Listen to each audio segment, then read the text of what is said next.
பேசிவோம். கோயிலுக்கு வந்திருக்கேன்.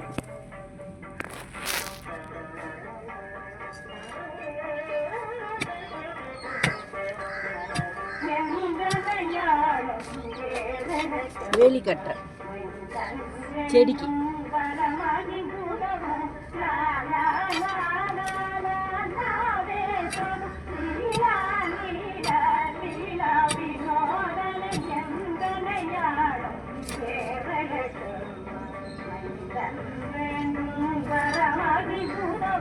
அம்மா அப்பா என்ன செஞ்சாங்கன்னு கேள்வி கேட்கக்கூடாது.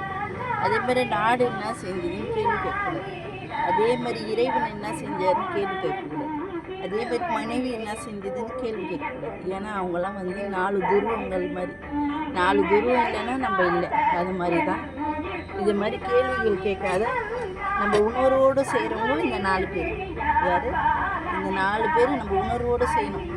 நாட்டுப்பற்று நம்மளுக்கு வேணும், தெய்வப்பற்று வேணும், தாய் தந்தை அன்பு வேணும், மனைவியோட பண்பு வேணும். இப்படி இருந்தால் தான் நம்ம வாழ்க்கை நிலச்சிருக்கும். இதுக்கு தான் எங்கள் அப்பா எது கொடுக்கலன்னா கூட பரவாயில்ல, ஆனால் இது வரைக்கும் கொடுக்கல எங்கள் அப்பா. என்னால் முடிஞ்ச சேவையை நான் பண்ணிட்டு இருக்கிறேன். ஆனால் எங்கள் அப்பா எனக்கு இது வரைக்கும் எதுவும் கொடுத்தது கிடையாது. அப்போல்லாம் கொடுத்தாரு. இதுன்னா நான் தன்னம்பிக்கை கொடுத்துருக்காரு. தன்னம்பிக்கை எப்படியும் வாழ முடியும். அந்த தன்னம்பிக்கை இருந்தால் தான் உலகத்தில் வாழ முடியும். இப்போ எவ்வளோ பெரிய பணக்காரர் கூட தன்னம்பிக்கை இல்லாத எவ்வளோ பேர் இறக்குறது கூட இருக்கிறாங்க. அந்த மாதிரி என்னை பிச்சைக்காரியாக வச்சுருந்தா கூட என்னை தன்னம்பிக்கையை வச்சுக்கிறாரு பாருங்க. அதுதான் பெரிய விஷயம். இப்போ நேற்று வரைக்கும் எங்கள் அப்பாவை நான் திட்டினேன், பயங்கரமாக திட்டினேன். அப்போ திட்டினும் போது எனக்கு என்ன வலி தோணுதுன்னா, எங்கள் அப்பா என்னை படைச்சிட்டாரு. நான் எங்கள் அப்பாவுக்கு சேவை செஞ்சுட்டு போயிடுறேன். எங்கள் அப்பா எது தருவார் தரமாட்டாருன்னு எனக்கு தேவை கிடையாது. என் சேவையை நான் பண்ணிட்டு போயிடுறது தான் என் கடமையை காலைல என்னால் முடிஞ்ச சேவையை இறைவனுக்கு பார்த்துட்டு போயிடுவேன். அதுக்கப்புறம் போட்டு பிள்ளைங்களுக்கு சேவை செய்வேன். இதில் எனக்குன்னு எதுவுமே கிடையாது உலகத்தில். என் கதையை சொல்கிறேன் கேளுங்க. நீங்கள் நாளையிலேருந்து என் கதையை சொல்கிறேன். திங்கக்கிழமை நாளைக்கு 3ஆம் தேதி நாளிலேருந்து என் கதையை சொல்கிறேன். நீங்கள் கேளுங்க. நான் எப்படி வாழ்ந்துறத, எதில் எங்கள் அப்பா எனக்கு நன்மை செஞ்சுருக்கிறாரு அப்படின்னு உங்களுக்கே உலகத்துக்கு தெரியும். எனக்கு எல்லாமே தீமை தான். ஒன்று கூட நன்மை கிடையாது உலகத்தில். எல்லாமே தீமை தான். ஆனால் நான் அப்போ கூட உலகத்துக்கு நன்மை செய்யணும் அப்படின்றது தான் என்னோட எண்ணம். நான் சம்பாதிக்கணும், நான் நல்லா இருக்கணும் அப்படின்னு நினச்சது கிடையாது. ஆனால் இறைவன் நல்லா இருக்கணும், நாடு நல்லா இருக்கணும், மக்கள்கள் நல்லா இருக்கணும், இப்படி தான் நான் நினச்சிருக்கிறேன். குழந்தைங்கள் நல்லா இருக்கணும். இது வரைக்கும் நான் நல்லா இருக்கணும்னு நினச்சதே கிடையாது. நான் நல்லா இருக்கணும்னு நினச்சா எப்படி இருந்திருப்பேன் நான். ஆனால் நான் நல்லா இருக்கணும்னு நினச்சது கிடையாது. எல்லாருமே நல்லா இருக்கணும் அப்படின்னு தான் இது வரைக்கும் இறைவன்கிட்ட நான் காலடியில் பிச்சை எடுத்துருக்கிறேன். எனக்கோசம் பிச்சை எடுக்கிறேன், இறைவனுக்கோசம் பிச்சை எடுக்கிறேன், ஜனங்களுக்கோசம் பிச்சை எடுக்கிறேன், என் பிள்ளைங்களுக்கோசம் பிச்சை எடுக்கிறேன், உலகத்துக்கோசம் பிச்சை எடுக்கிறேன். உலகம் நல்ல மாதிரி இருக்கணும். யாரும் போய் ஆன்மீகத்தில் போய் கெட்டு போயிடக்கூடாது. ஆன்மீகன்றது பெரும் கடல், அதில் விழவும் கூடாது. அதே மாதிரி ஆன்மீகம் சொல்கிறவங்ககிட்டே போகக்கூடாது. ஆலயங்கள் போகும்போது உங்களுக்கு தன்னம்பிக்கை அதிகப்படும். அதே மாதிரி சித்திர ஆலயம் போகும்போது தாய்க்குள்ள கொண்டு உங்களுக்கு என்ன தேவைப்படுதோ ஐயன் செஞ்சிடுவாங்க. அதுக்கு தான் இந்த 2 ஆலயம் போக சொல்கிறவங்கள. நீங்கள் இது மகா சிவராத்திரிக்கு எங்கே போனீங்க எனக்கு தெரியாது. நான் சொல்லிட்டு இருந்த மகா சிவராத்திரிக்கு ஆலயங்கள் போகணும்.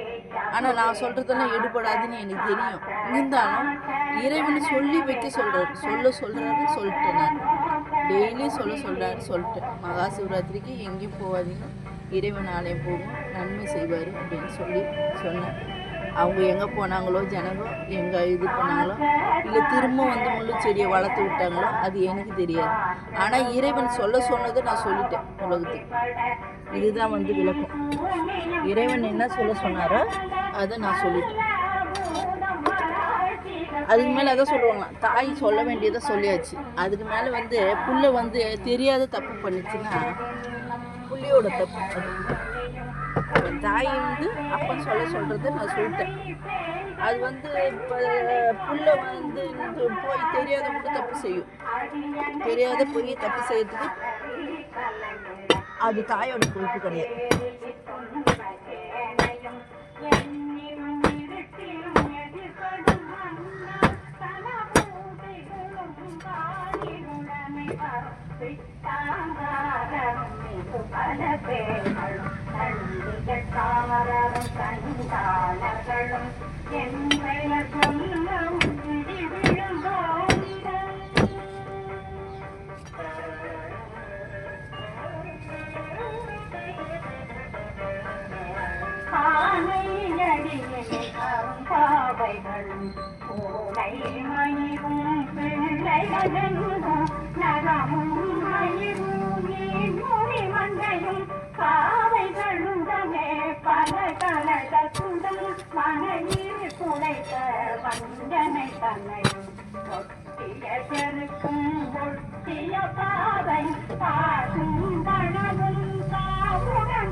அழியில் வந்தேன்,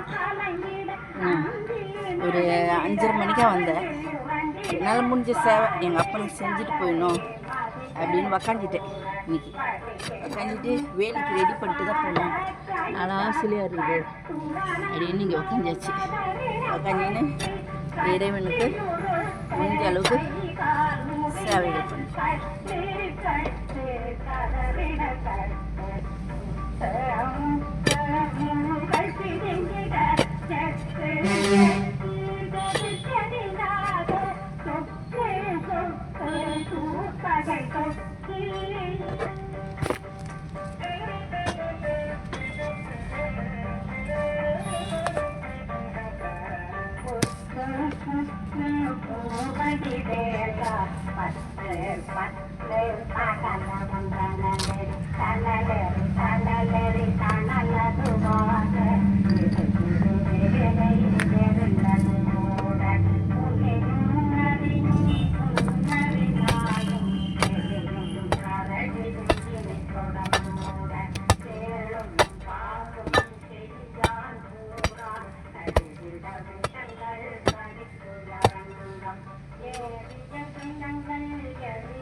நன்றி சிவம்.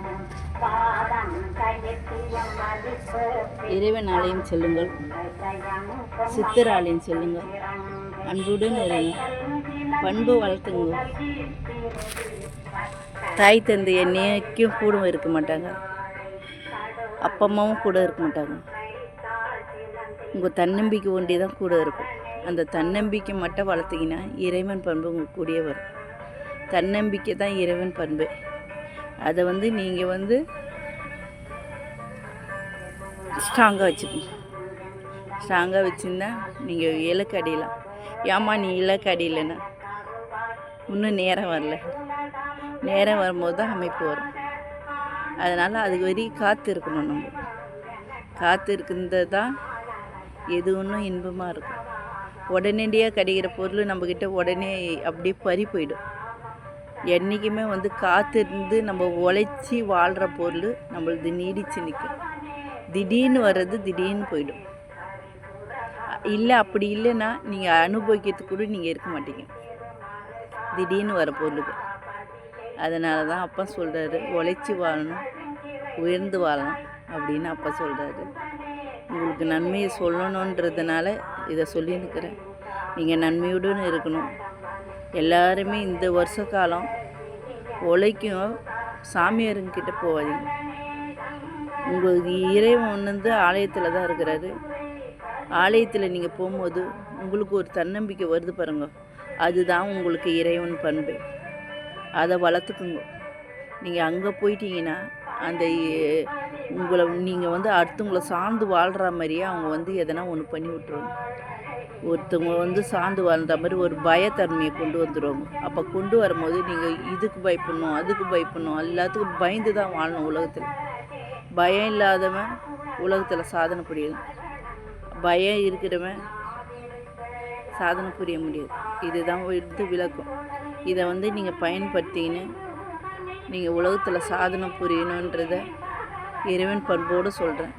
இப்போ காலையில் வந்து நான் செய்யணும்னு அவசியம் இல்லை, இருந்தாலும் எங்கள் அப்பனுக்கு ஒரு சேவை செஞ்சால் எனக்கு ஒரு மன நிம்மதி. அதேமாதிரி நீங்கள் ஆலயம் போகும்போது உங்களுக்கு ஒரு மன நிம்மதி கிடைக்கும். மனிதனுக்கிட்ட போய் ஆலோசனை கேட்டிங்கன்னா பயமுறுத்தி உங்களுக்கு இது இருக்குது, அது இருக்குது, பில்லி இருக்குது, சூனியம் இருக்குதுன்னு அந்த சூனியத்தெல்லாம் அகற்றுவர் தான் இறைவன். பில்லி சூனியம் எல்லாத்தையும் அகற்றி உங்களை வந்து நன்மையுடன் இறைவன் வந்து உங்கள் ஆத்மாலேயே வந்து உக்காஞ்சிடுவார். உக்காஞ்சிட்ட பிறகு பில்லி சூனியெல்லாம் என்ன செய்யும்? அன்பே செய்வோம், நல்லது செய்வோம், நலமுடன் இருப்போம், சித்தர் ஆலயம் போவோம், இறைவன் ஆலயம் செல்வோம், நன்மையுடன் இருப்போம்.